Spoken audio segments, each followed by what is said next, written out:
The world was quiet. Her hair floated around her face. She didn't feel the sting of her wounds here. Everything felt the same like this.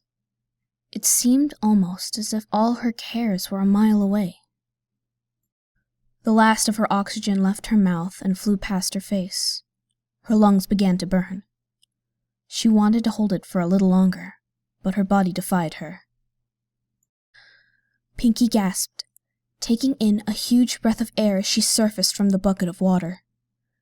She panted heavily as she tried to relax and calm her beating heart. She had just survived staring death in its face. That thing. That monster. That slender pony. She knew just getting close to it was a death wish. When it had gotten close, her mind had fallen into a haze unlike she'd ever experienced before. Then there was the head-splitting pain. She gingerly touched her re-wrapped head wounds. The cuts from the attack in her room had started to heal, but the slender pony had left a deep gash down the middle of her forehead. But she'd survive. The cut only stung a little now, and that would fade soon. The bandages on her leg had also needed to be changed. All that running had reopened the bite wound, and her leg was currently throbbing as it recovered. She shook her head in mane, casting the water off of her head. That soak had relaxed her some, but she was still inside of that school. The school where she had been chased inside of that. The only word that came to her mind that could describe it was an other world. One that was separate yet almost the same. She lowered her head and started gulping down the bucket of water. She hadn't realized how thirsty she was at first, but she remembered how much crying and running she'd been doing, and suddenly her throat felt as dry as a desert. She very quickly emptied the bucket of its contents. Her tongue lapped at the bottom of the bucket expectantly, but there was no more water to be had. She softly sighed as she pulled her head back up and looked around at the empty cafeteria she was in. She was able to imagine back when it was in pristine condition. All the little foals would gather around, eating lunch as they took a break from their day of learning. Friends would share gossip stories, adventures in the games they were playing at home. Some would doodle, some would spend time by themselves, but lunchtime and recess were always the foals' favorite part of school.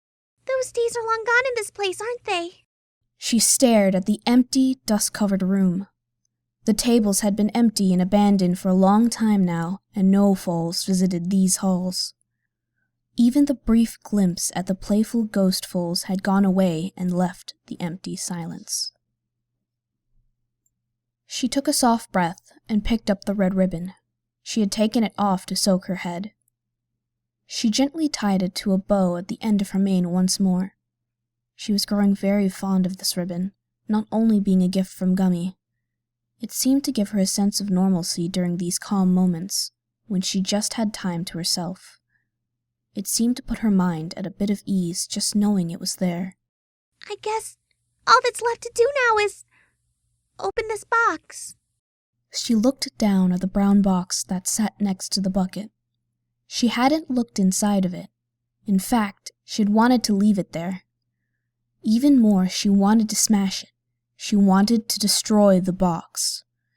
Anything that Slender Pony had to offer just made her stomach twist in anger. But forces beyond her understanding compelled her to bring it with her. She had put it down to get some water, and now that she had finished it, it sat there mocking her. Maybe I can smash it after I find out what's inside. She reasoned with herself, giving herself enough confidence to finally open it.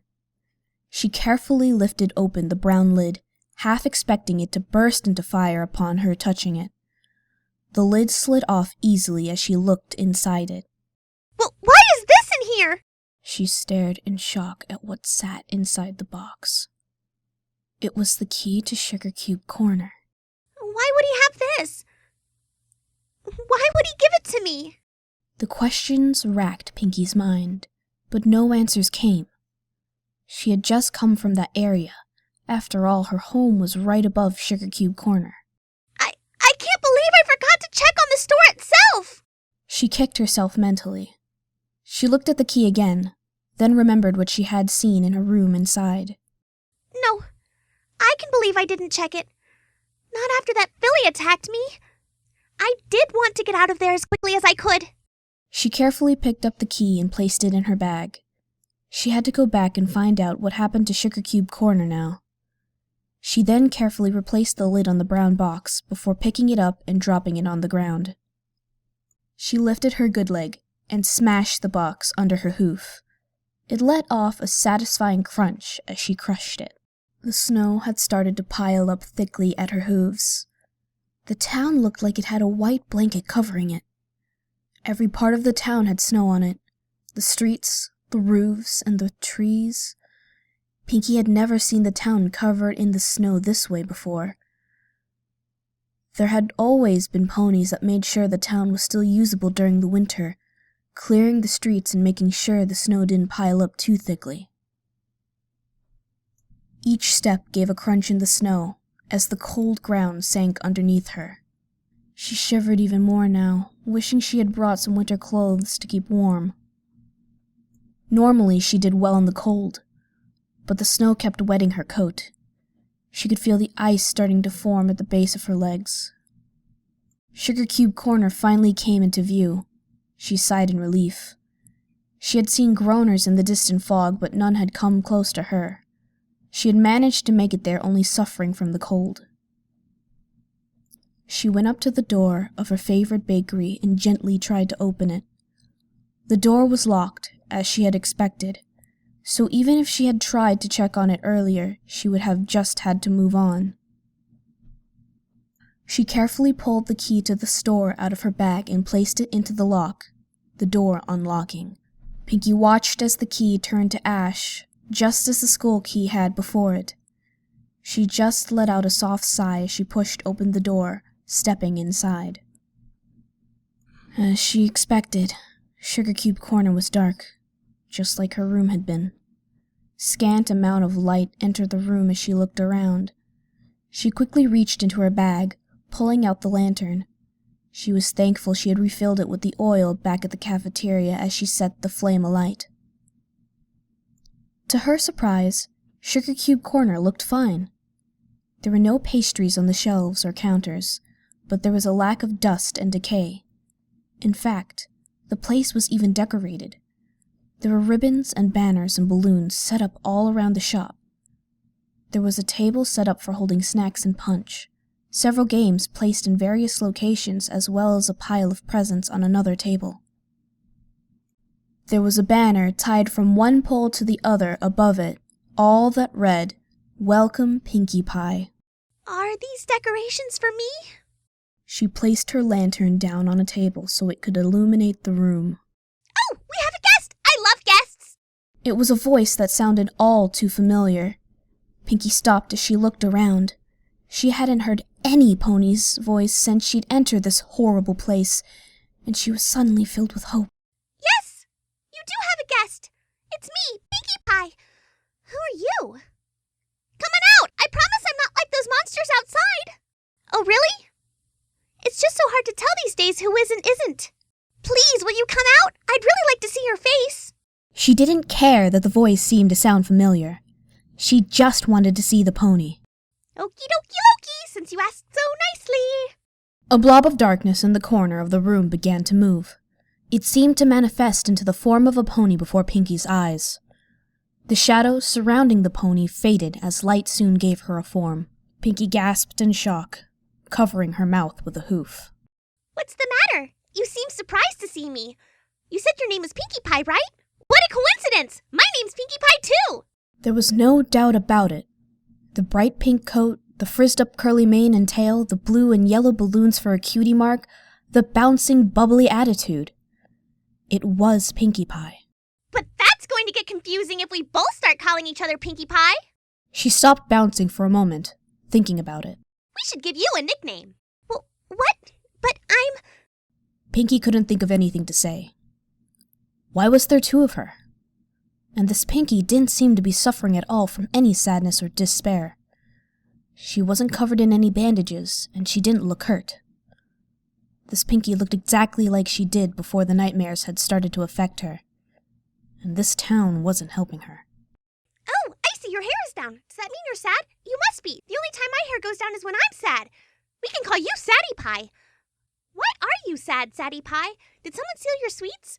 You can always make more, you know. Oh, I know what'll turn that frown upside down. Let's have some cupcakes.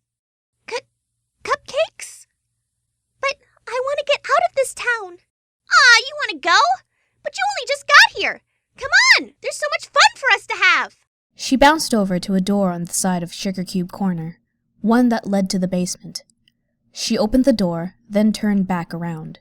Come on and follow me. We'll have lots of fun. Then we'll go make those cupcakes. The happy Pinkie Pie bounced into the darkness of the stairs, disappearing from sight.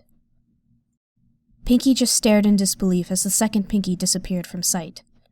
She couldn't believe her own eyes. Surely she was the only Pinkie Pie, right? She had to find out why there was a second Pinkie Pie. She grabbed the lantern and slowly began to follow down the stairs to the basement.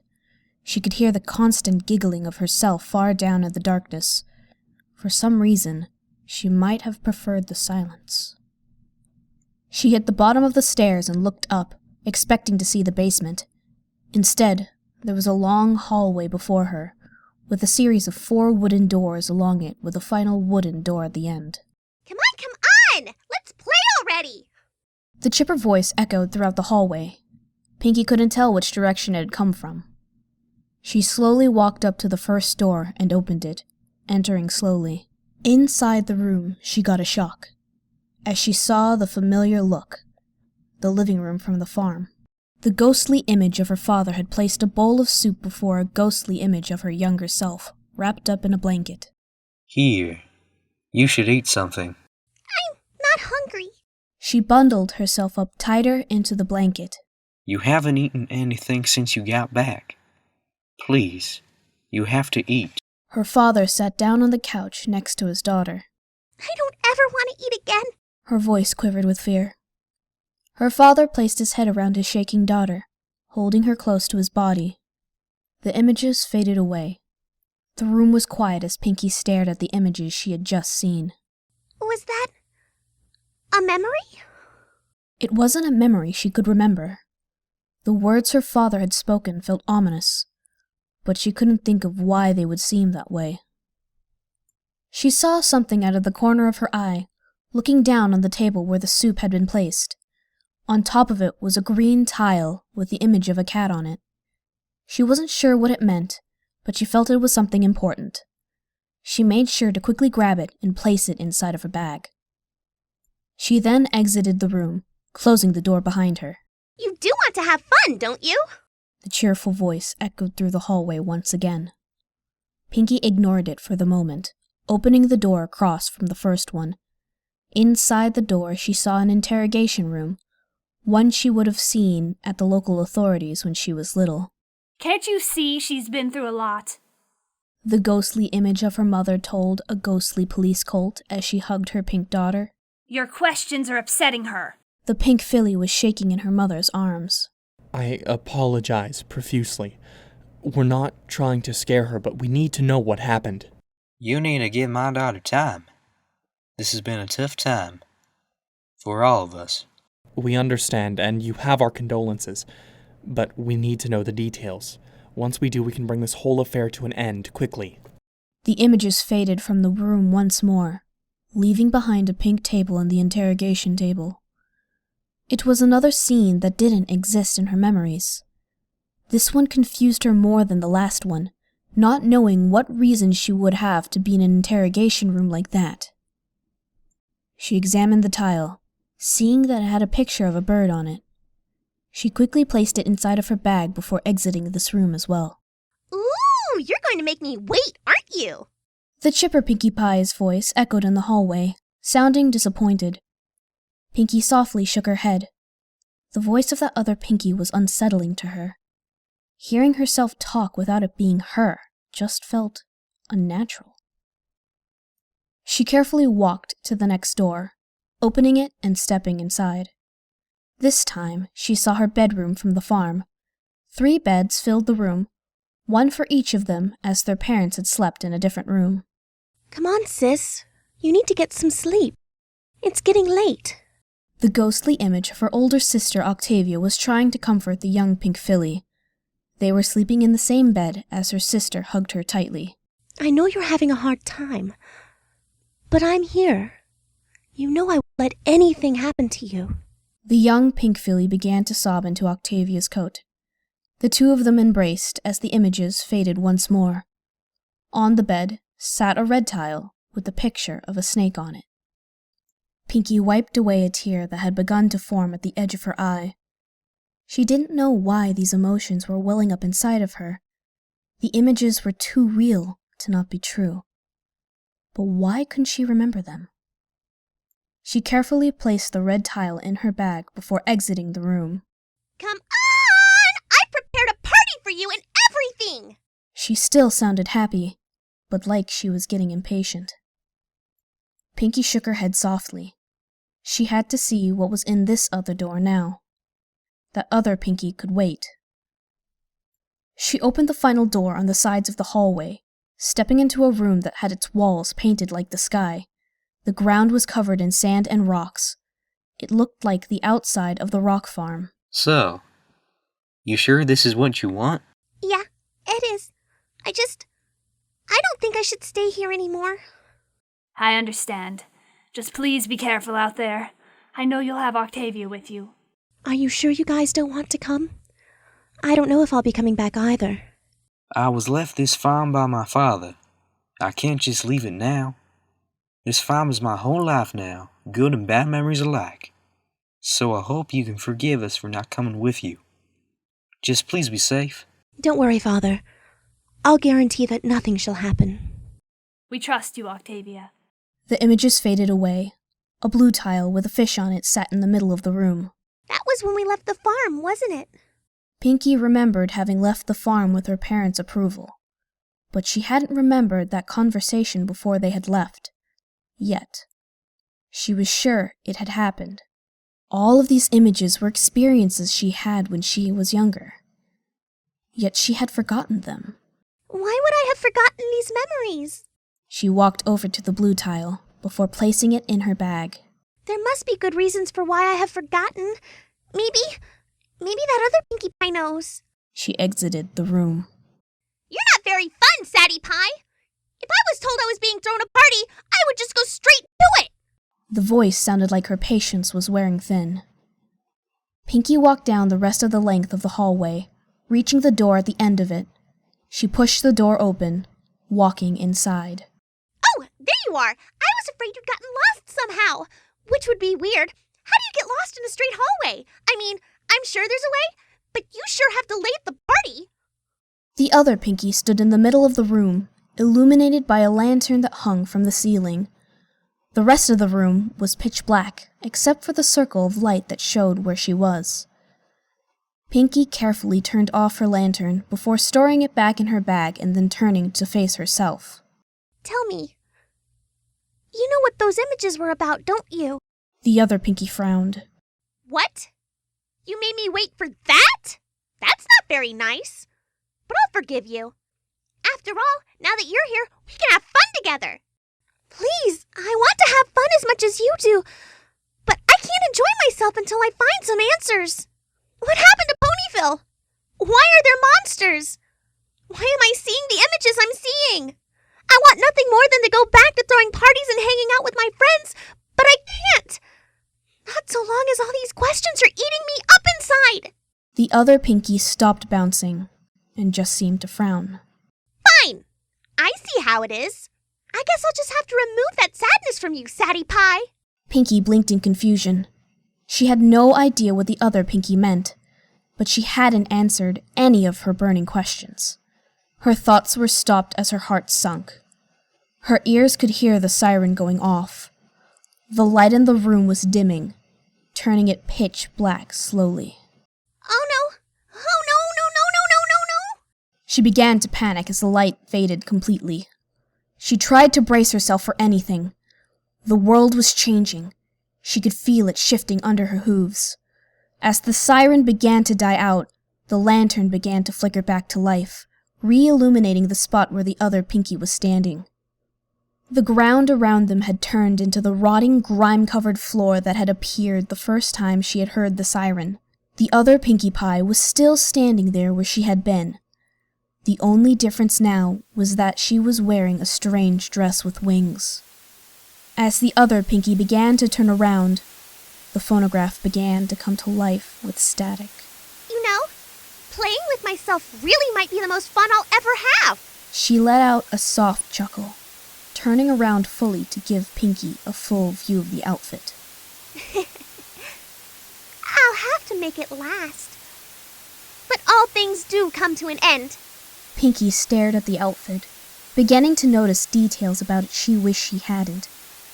The wings on the back, 6 in total, were each a different color and were crudely stitched on.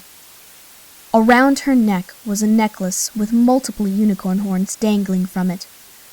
The cloth her dress was made out of looked like a patchwork of quilt made of leather. Each square of the dress had a different cutie mark on it. Oh!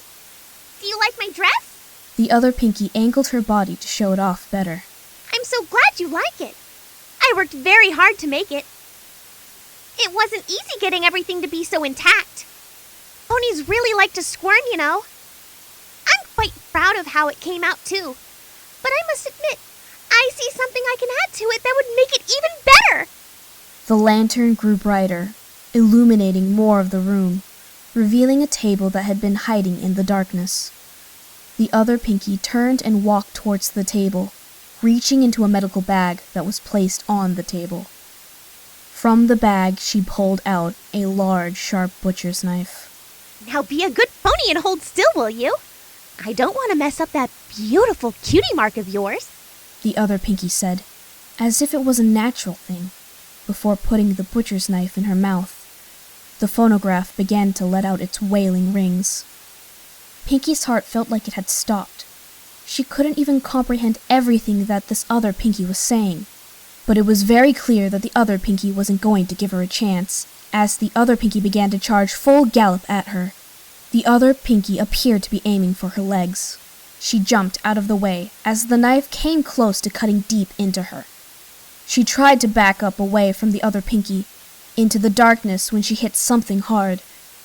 She looked behind her, and as if following her eyes, the lantern hanging from the ceiling glowed brighter, revealing the entire room to her. She had run into the dried remains of a pony hanging from the ceiling by a butcher's hook. She jumped away, not wanting to even touch it as her eyes quickly began to see the decorations of the room. She felt her stomach reach her throat. Pony bodies hung from several parts of the room. Their bodies dried and caked pools of blood lay underneath them. Skulls decorated the walls, while the furniture was made up of bones and skin. Balloons floated that were dyed with blood. Streamers and ribbons had been given the same treatment. Piles of body parts and organs lay stacked in the corners of the room. On the table with the medical bag, appearing from the darkness that had hid it before, was a plate adorned with 4 foals surrounded it, with a pile of cupcakes in the center of the plate. Her ears twitched as she heard the galloping of hooves and jumped into the air as the sound of a blade being swung struck the body she had run into. Pinkie ran away from the twisted version of herself, panting heavily as she galloped to the other side of the room. She turned around, watching as the other her pulled the knife out of the body. Sadie Pie, this isn't any fun if you keep running. I admire you, though. You have the will to fight. I like that in a pony. She chuckled happily as she placed the knife back into her mouth. The other Pinkie said everything in that same happy voice. It terrified her, thinking that such things could be said with such a happy tone. That Pinkie had every intention of killing her, and not quickly. It was obvious that she wanted to make it a slow, painful process. The other Pinkie was charging again. She could dodge it from this distance, though. She jumped out of the way, avoiding Pinkie. Ah! Searing pain sailed across her right leg. She stumbled away as she looked at the other Pinkie, who was giggling. blood dripping from the end of the butcher's knife. The other Pinkie had tilted her head and changed her direction when she had dodged. The knife had cut deeply into her leg. She could feel the blood trickling down her leg. With a playful hoof stomp, the other Pinkie broke into another charge straight for her. She mustered all her strength to jump away again. She let out another painful cry as a gash cut down on her back leg, causing her to trip and collapse on the ground. Her leg twitched in pain as the gash reached diagonally down half her leg. She was severely bleeding now. The other Pinkie was able to maneuver too well for her to dodge. The attacks had all but immobilized her movement now. I give you an A for the effort, but a C for the execution. That gives you a good round B. I do hope you won't completely give up once you lose your legs, though. I know it'll be tough, but keep on fighting. The twisted words sounded so cheerful, it sickened Pinkie.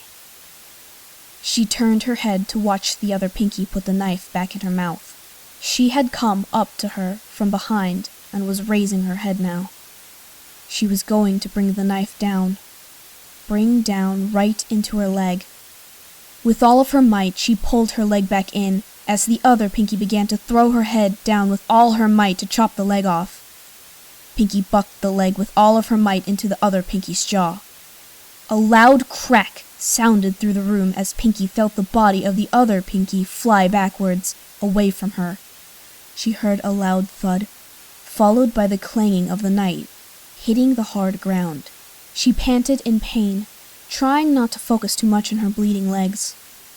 She turned her head weakly to look in the direction the other Pinkie had flown. The other Pinkie groaned, having landed on her back. She rolled over, lying on the ground as her head wobbled. Her mouth was bleeding severely. She coughed and hacked, bits of teeth and chunks of blood flying out. She panted as best as she could through the blood oozing out of her mouth, turning to look at the Pinkie she had attacked. The other Pinkie tried to speak, but she just sputtered out what sounded like nonsense. She looked in pain as she tried to speak, but she slowly got to her wobbly hooves. Pinkie slowly got to her hooves as well. Putting weight on her injured legs made her body cry out in pain for relief. But she did her best to silence the cries.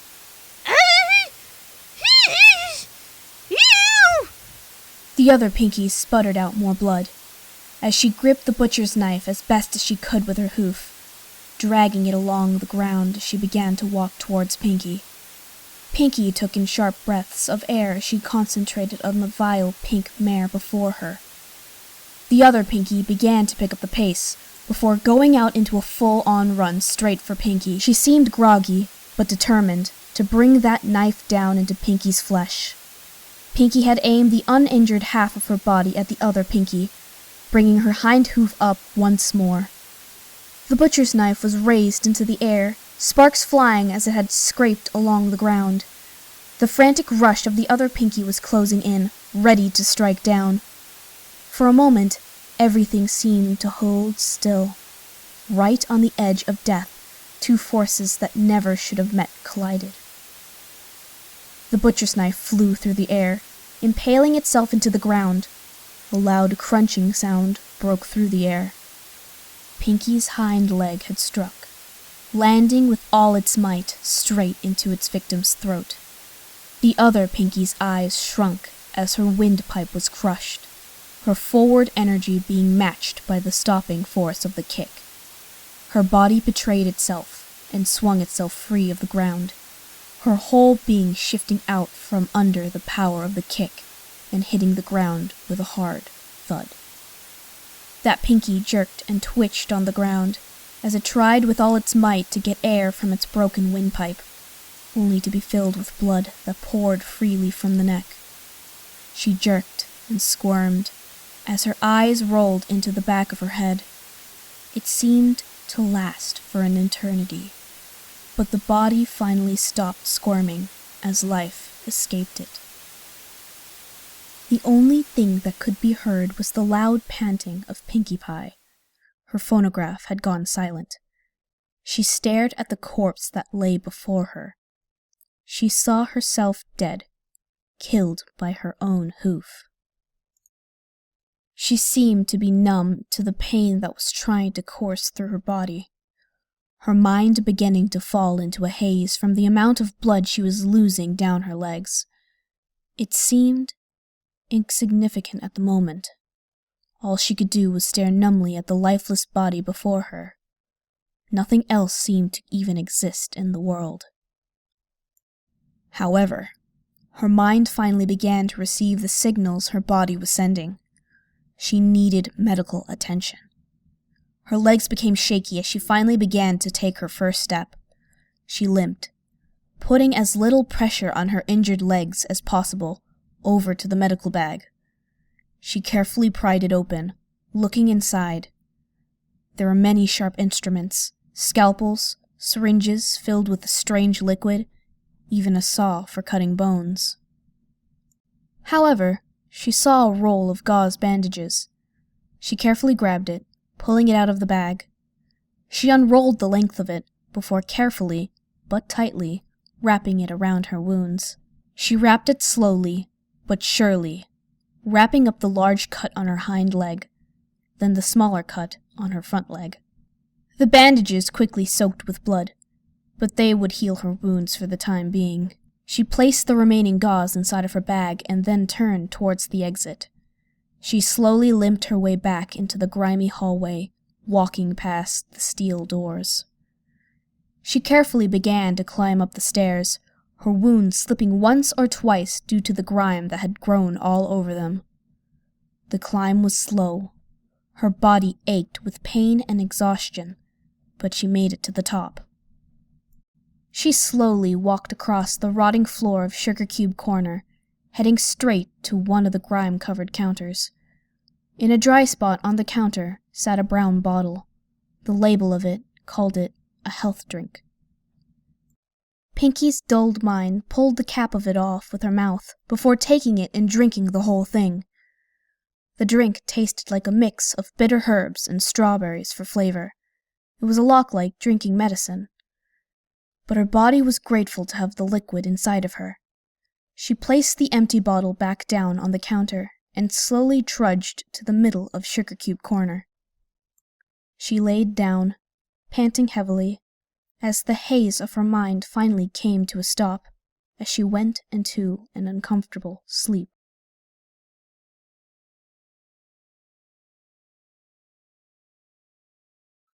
In Silent Ponyville, Chapter 4, Pinkie Pie and Octavia were played by Wollffeey.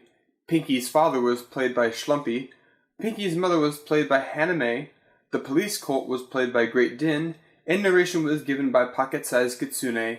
It was directed by Lightning and edited by Raishy. Special thanks to Stars in Autumn.